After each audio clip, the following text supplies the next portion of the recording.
উত্তম, আলু। আর আছো কেমন? ভালো আছো?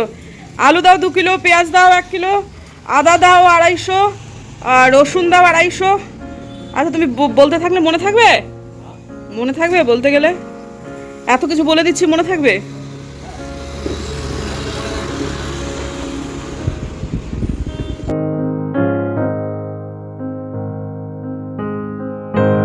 কোষ্টা শাক না খাই, লাল শাক দিও 1 মুঠ, 1 মুঠি দিও আজকের জন্যই। কলকাতা থেকে ফিরে এই হচ্ছে আমার প্রথমবার সবজি কেনা। কিনছি যখন একটু বেশি করেই কিনে নেব।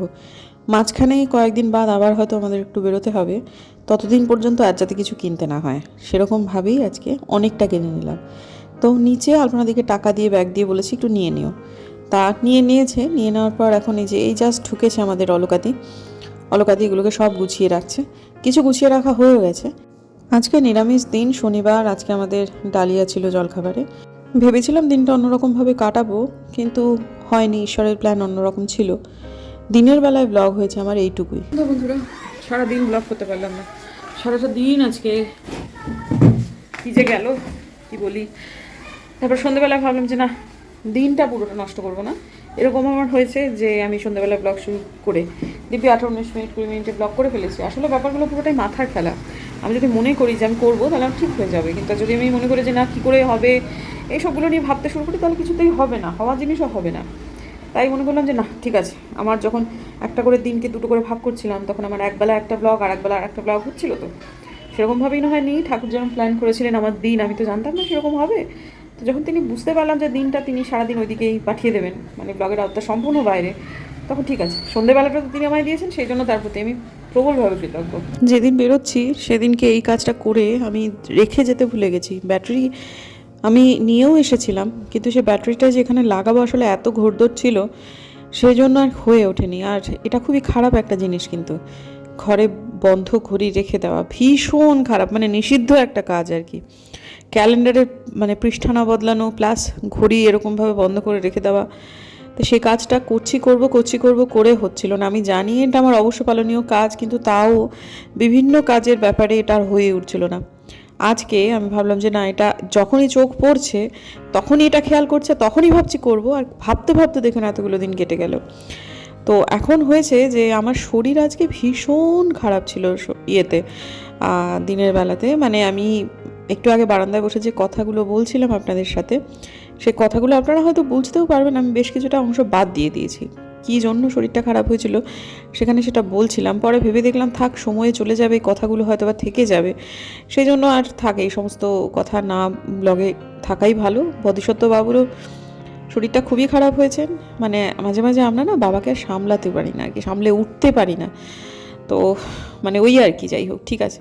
বাবা কিন্তু অসুস্থ হননি, বাবা একদমই ঠিক আছেন, কিন্তু তাকে সামলাতে গিয়ে তার ছেলে এবং আমি দুজনেই কাত হয়ে গেছি। যাকে আপাতত এই যে পাপোশটাকে ইয়ে করার একটা, আমার তো একটা বাতিক শুরু হয়েছে যে পাপোশ বাথরুম থেকে এসে বাইরে পা দিই, সেই পাপোশ অন্তত বেডরুমের পাপোশটা, সেটা খুব ঘন ঘনই বদলানো উচিত। তো নতুন কয়েকটা অর্ডার করেছি, তার মধ্যে এটা একটা এসেছে।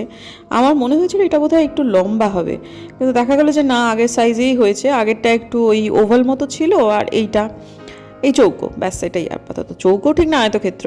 তো তারপরে একটুখানি চা খাই, এদিক ওদিক টুকটাক আরও অনেক কাজ হলো ব্লগের আওতার বাইরে। তারপরে এই কাপটা আমার মেয়ে আমাকে মাদার্স ডেতে দিয়েছে, দেখে ভালোই লাগে জানেন তো। বাচ্চারা যাই দিক না কেন মন থেকে তো দেয়। আমার কাছ থেকে টাকা না নিয়ে দিয়েছে, হাত খরচা থেকে বাঁচিয়ে দিয়েছে। সত্যি তো একটা আলাদা ব্যাপার আর কি। তো ঠিক আছে, এখন আমার শ্বশুরমশাই কিন্তু আজকে দিনটা ভয়ঙ্করভাবে অশান্তি করেছেন। হ্যাঁ, তো নেই কথায়, মানে কী জন্য যেরকম হচ্ছিল বুঝতে পারছিলাম না। যাই হোক ঠিক আছে আপাতত। কিন্তু তারপর আমি বোম্বাদা দুজনে অসুস্থ হয়ে পড়াতেন, ওনার খুব মনটা খারাপও হয়েছে। আবার শরীরটা খারাপ নিয়ে ছেলে ইউনিভার্সিটি গেছিলো, সেটাও তার একটা মনোকষ্টের জায়গা। আর এদিকে আমার চিন্তায় অবস্থা খারাপ। লোকটা যখন ফিরেছে বাড়িতে তখন যেন মনে হলো ধরে প্রাণ এলো। তো এখন আমার শ্বশুরমশাই একটুখানি মনোকষ্টের জায়গা থেকে ভুগছেন, এবং কিছুটা মানে আমাকে একটু সন্তুষ্ট করা, ছেলে তো কথা বলা বন্ধই করে দিয়েছে আর কি। তা কিন্তু আমি যেহেতু এখনও কিছুটা হলেও স্বাভাবিক ব্যবহারের চেষ্টা করছি, সেহেতু আলপনাদিকে বলে পাঠিয়েছেন আজকে আমি টুপুর রাত্রে কী খাবে। তো তখন টুপুর বলে দিয়েছে যে আমি পরোটা খাবো। তখন বলেছে যে আলপনাদিকে যে বল তুতিকে আমি দুদির হাতের পরোটা খাবো আজকে, মানে বাবা এখন কিছুটা ব্যাপারটা ম্যানেজ করার চেষ্টা করছে। তা আমি বুঝতে পারছি সেটা। এখন আমি আর বেশি বাড়াবাড়ি করতে চাই না, অশান্তি করতে চাই না। ঠিক আছে, 4টে করে দিলাম। আমার শ্বশুরমশাই এখন মানে যখন আপনারা দেখলেন আমি ঘড়ির টিয়েগুলো বদলালাম, চাটা খেলাম তখন বাজে প্রায় 8:30টার ওপর। তো বাবা তো একটু পরেই খেয়ে নেবেন, মানে 9টার সময় বাবাকে খেতে দিতে হবে, তাই জন্য তাড়াতাড়ি করে এখন আমি পরোটাটা করে নিচ্ছি। আর তত তাড়াতাড়ি ডিনার করা যায় ততই তো ভালো। তো প্রথমে টুপুরও বললো যে ঠিক আছে মা, তুমি তাহলে দাদুর জন্য যখন বানাচ্ছো তখন একবার আমার জন্য বানাও, আমিও খেয়ে নেবো, দাদু তাহলে খেয়ে নেবে। আমাদের ওপরে আজকে পনিরটা হয়েছে। আজকে অলকাদি পনিরটা এত ভালো বানিয়েছে। তো নিচে আমার শ্বশুরমশাই পনির খাবেন না, পনিরগুলো একটু টক, আমুলের পনির তো একটু টক হয়, একটু মিষ্টি দিয়ে খেলে আবার ভাল লাগে না, মানে একটু টক পনিরও খেতে পারেন না। যার ফলে আমি এখন যে বেড়ে দেবো সেটা টুপুরকেই। আর নিচে যেহেতু তরকারি হয়েছে আলু পোস্ত, বাবা আলু পোস্ত দিয়ে খাবেন হচ্ছে এই ডাল সবজি, যেটাকে মানে আমি যেটা দিয়ে মাখলাম সেটা কিন্তু জল নয়, সেটা দিনের বেলার ডালটা, সেটা খেতে কিন্তু বেশ ভালোই হয়, মানে এমনি পরোটার মতোই হয়, একটু ডিফারেন্ট খেতে হয়। তা সেটা খেতে উনি ভালোই বাসেন। তো আলু পোস্ত আর পরোটা খাবেন উনি। আলু পোস্তটা নিচেই আছে, আর উপর থেকে আমি পরোটা ভেজে দিচ্ছি প্রথমে টুপুর এবং টুপুরের জন্য, মানে একসাথেই তো ভাজা। টুপুরকে আগে দিয়ে নিয়ে তারপর বাকিটা আলপনা দিয়ে একটু বাদে এসে নিয়ে গেছে। আমি যেন ভেবেছিলাম যে আজকের দিনটায় আমি দিন পর্যন্তই আর কি রাখতে পারবো, মানে একটা দিনের ব্লগ পরের দিন আরেকবার টেনে নিয়ে যেতে হবে না। অনেক চেষ্টা করলাম বন্ধুরা, জানেন তো, কিন্তু কিছুতেই আজকে আর পেরে উঠলাম না। আসল কথাটা, শরীর ঠিক থাকলে না মানুষ অনেক কিছু পারে, কিন্তু যেই মুহূর্তে শরীরটা বেকায়দায় পড়ে যায় তখন তার সাথে আবার মনটাও খুব ডিফিকাল্ট হয়ে যায়, এই আর কি। তো যাই হোক, এখন আমার মেয়েটা হয়ে গেছে। মেয়ে হওয়ার পর এই যে কুনাফা একটুখানি বাকি ছিল, সেটা তাকে দিয়ে দিলাম। সে বললো একটু মিষ্টি খেতে, ওর মানে খাবার পর একটু মিষ্টি হলে যেন সে একেবারে ভীষণ রকম খুশি হয়। তো যাই হোক, বোধিসত্ত্ববাবু শরীরটা বেশ খারাপ, হ্যাঁ বেশ খারাপ। তার মধ্যে আবার গরমটাও ছিল আজকে, অবশ্য গেলকালের তুলনায় কম, কিন্তু ওর না মানে ওই আর কি ঘাড়ে দিয়ে মাথা দিয়ে একটা তীব্র যন্ত্রণা হচ্ছিল নিচেতে। তখন ওপরে চলে এসেছিল আর কি, সেই সময়টাতে নিচে ধুন্ধুমার চলছিল।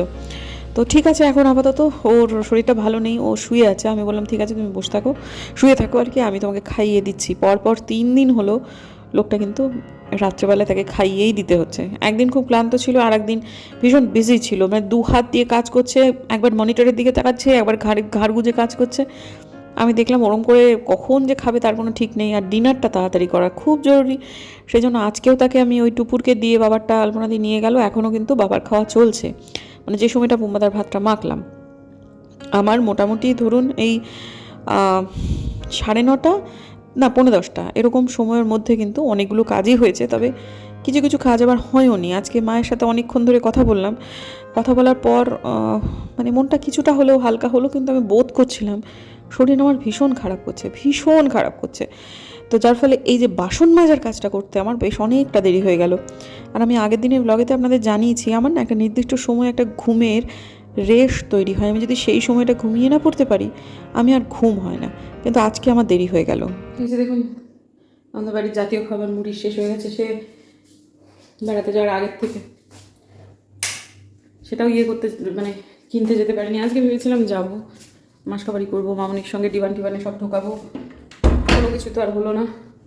উল্টে আবার এখন খুব শরীরটা খারাপ করছে। একটা সময় আসে আমার একটু ঘুমের জের মতো আসে, সেটা সময় অতিক্রান্ত হয়েছে, কিন্তু তাও দেখছি জেরটা রয়েছে।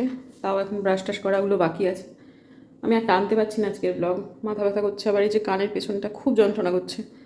কী বলবো, ভগবানের ওষুধ খেতে হবে আবার। চলুন বন্ধুরা, দেখা হচ্ছে কালকে সকালে। আগের দিনে পুরো 9 মিনিটও ব্লগ টানতে পারিনি, 8 মিনিট 59 সেকেন্ড ছিল আগের দিনের ব্লগটা। তো আজকে 9 মিনিট থেকে আবার ব্লগটা শুরু করলাম। সুপ্রভাত বন্ধুরা, রবিবারের সকাল, সবাইকে অনেক স্বাগত জানাই। আশা করছি আজকে আপনাদের সবার দিন খুব ভালো কেটেছে, তথা আমি তো আজকে ব্লগ দিচ্ছি অনেকটাই বেলায়, কারণ কালকের দিনের জের আমার এখনও কিছু খানিকটা রয়েছে। আমার আজকে এডিট করতে অনেকটাই দেরি হলো, প্রায় বিকেল চলে এলো আমার এডিট করতে গিয়ে। আমি যখন এডিট করতে বসেছি তখন বাজে 3:30 পর। তার মানে আজকে আমি 4টেতে কোনো দিনও ব্লগ দিতে পারবো না, কারণ এই ব্লগটাকে রেডি করে রেখে তারপরে আমার অনেক কাজ থাকে, মানে এডিট করার পরেও। তো আজকে একটুখানি জানলা দরজাগুলো খুলে দিই, বদ্ধ লাগছে, এসিটা চলছিল। তো আমাদের এখন জানলা দিয়ে কী বা দেখবো, মানে জানলা দিয়ে একটু সবুজ টবুজ দেখা যাবে তবে না আমার জানলাটা খুলতে ভালো লাগে। একদিকে ফ্ল্যাটের দেয়াল আর একদিকেও ফ্ল্যাটের দেয়াল। এই জানলাগুলোর আগের মাহাত্ম্য ভীষণ ছিল। মা যখন ফ্ল্যাটটায় থাকতেন তখন এই জানলাগুলো খুললেই মায়ের সঙ্গে সরাসরি যোগাযোগ হতো, লাঠি দিয়ে জিনিসপত্র আদান প্রদান করতাম। ঘরে একটু টমেটো, মার যদি বাড়ন্ত হয়ে যেত মাকে এখান থেকে টমেটো দিতাম। মার ঘরে পাকা কলা অনেক রয়ে গেছে, হ্যাঁ তুই নে পাকা কলাগুলো নিয়ে নে বলে মা লাঠি দিয়ে আমাকে দিতেন, এসবগুলো হতো আর কি। যাই হোক, এমনিতে তো যেতামই দিনের মধ্যে 4-5 বার করে, কিন্তু তাও ওই কখনো কখনো আর কি যাওয়ারও দরকার পড়তো না, তো এতটাই অল্প দূরত্ব। কিন্তু এখন মা নেই, ফ্ল্যাটটা এখন ভাড়া দিয়ে দিয়েছি, এখন আর ফ্ল্যাটটা খুব একটা ওই জানলাগুলো খুব একটা খোলা হয় না। আর অন্যদিকে তো দীপালি মাসিদের বাড়ি, একদিকে তো পুরোটাই দেয়াল আর একদিকে খানিকটা হলে আমাদের বাগানটা দেখা যায়। এখন রান্নাঘরে এসেছি, রান্নাঘরে এই মাসে যেহেতু মাসকাবাড়িটা এখনও হয়নি, মাসকাবাড়িটা কালকেই করে নিতে পারতাম, হলো না, যা হোক তা হোক আজকে করবো। অনেক জিনিসপত্র দেখতে হবে যে আমার কী কী আছে, যা দেখছি প্রচুর জিনিসপত্র আছে। আগের মাসে অনেকগুলো দিন বাড়িতে ছিলাম না, কিন্তু পুরো মাসের মাসকাবারি তো হয়েছিল, যার ফলেতে অনেক জিনিসপত্র রয়ে গেছে। এই মাসে যা বুঝতে পারছি আমাকে আরামবাগে যেতে হবে না, আরামবাগে গেলে আমার খরচা বাড়বে। আমি আশপাশের দোকানগুলো থেকেই, পাড়ার দোকান থেকেই আমি টুকটুক করে কয়েকটা জিনিসপত্রই মাত্র লাগবে, সেগুলো যদি কিনে আনতে পারি তাহলে আমাকে আরামবাগ পর্যন্ত আর এবার যেতে হবে না। আর এ মাসেও আমাদের বেশ কয়েকদিন বাইরে বেরোনো আছে, কাজেই পুরো মাস যেহেতু থাকবো না, সেহেতু মাসকাবারির বহরটা মানে সে আমার একটু কম হবে। 3 জায়গায় মাসকাবারি রেখে দিই, সে 3 জায়গা থেকেই জিনিসপত্র সব ক্রমে ক্রমে বার করছি, এবং দেখছি অনেক জিনিস বেশি বেশি রয়ে গেছে। তার মধ্যে একটাই যে এটা হাতে করে নিলাম, এটা আবার ফেলেও দিতে হলো, এটা হচ্ছে মশালা ওটস, শক্ত হয়ে গেছে, অনেক দিন থেকে কেনা ছিল, খুব গায়ে লাগে আমার এগুলো ফেলে দিতে, কিন্তু কেউ আর খায় না, অনেক কাল আগে আনা হয়েছিল, তো সেটা জমিয়ে রেখে করবোই বাকি, একদম পুরোপুরি ফেলে দিলাম। হ্যাঁ আচ্ছা, চিনি নিয়ে যাও, এক গাদা চিনি আছে উপরে। আচ্ছা খবরদার মাসে চিনি কিনবো না। হ্যাঁ ঠিক আছে, ও তাহলে বলে দিই। নিচেও মাসকাবারি হয়নি, আমার শ্বশুরমশাইও আজকে মাসকাবারি দিতে যাবেন, উনি আরামবাগে দেন না, যেখানে দেন আমি বারণ করে দিলাম। আরও কিছু জিনিসপত্র উপর থেকে নিচে দিয়ে দেবো, কারণ তাহলে ওপর নিচ দুদিকেই হোক কিছুটা খরচ তো সাশ্রয় হবে, যতটুকুই হোক 200 টাকা কম হলেও তো সেটা কম, তাই না? বাড়িতে বেশি জিনিস লাগবে না আজকে, এবারে এই মাসেতে আরও বেরোনো আছে, কাজেই কয়টা দিন থাকবো তার কোনো ঠিক ঠিকানা নেই, কাজেই অত জিনিসপত্র এক্সট্রা কিনে লাভ নেই, তাই জন্য হিসেব করে চলছি ভাই। হিসেব করে চলা অভাবের জন্য নয়, হিসেব করে চলাটা একটা অভ্যেস, এবং এটা অত্যন্ত ভালো অভ্যেস। আমি আমার ভিডিওতে মাঝে মাঝে শেয়ার করি, অনেক অনেক রকম কথা বলেন, কিন্তু সেগুলোকে নস্যাৎ করে এসেছি, এখনও নস্যাৎ করবো। মানে টাকা থাকলেই খরচ করতে হবে বেহিসেবের মতো, ওটা একেবারেই ভালো কথা নয়, ভালো আইডিয়াও নয়। মা লক্ষ্মী, তার সমাদর করা উচিত, এটা আমরা মনে করি। তো যাই হোক, এখন আপাতত আমি ভাবছি পাশে দীপালি মাসির দোকান থেকে কিছুটা নিয়ে নেবো। ওরা একটা দোকান করেছে, দীপালি মাসির ছোটো ছেলে বৌমা, তা দোকানটা ছোটো দোকান, কিন্তু যা হোক মানুষ না কিনলে চালু হবে কেমন করে। তো কয়েকটা জিনিস ওদের দোকান থেকে নেবো, বাকিগুলোর সামনে পাড়ার একটা দোকান আছে, সেখান থেকে অনায়াসে নিয়ে আসতে পারবো। এই মাসে যদি আমি ইয়েতে যাই, ওই আরামবাগে যাই, তাহলে যেটা হবে সেটা হচ্ছে প্রলোভনে পড়ে যাবো। হ্যাঁ, মানে ওতে একটা জিনিস হয়তোবা এই মুহূর্তে না হলেও চলবে, কিন্তু দেখে মনে হচ্ছে হয়তোবা লাগবে, হয়তোবা সেটা সত্যিই লাগবে, কিন্তু হয়তোবা এই মাসে না হলে পরের মাসেও হতে পারে। ওই করে করে আমার এত জিনিস জমে গেছে, তাই জন্য এই মাসেতে আর আরামবাগে যাবো না। এটা যেমন চিজ, কিউব চিজ কেনার পর মনে হয় স্লাইস চিজটা নিলে হয়তো বা স্যান্ডউইচে দিতে সুবিধা হবে, কেনা হয়ে যায়। অথচ কিউব চিজগুলোকে যদি গ্রেড করে দিই তাহলে ব্যাপারটা কি দাঁড়াবে, ঘরে ফ্রিজ ভর্তি চিজ হয়ে পড়ে আছে, ওই যে এই ব্যাপারগুলো তৈরি হয়। যে তারপরে এখন তো আবার রিসেন্টলি যেটা কিনেছি, যে ওই চিজ স্প্রেড বলে আর একটা জিনিস কিনেছি, মানে চিজের সমাহার আমার ইয়েতে।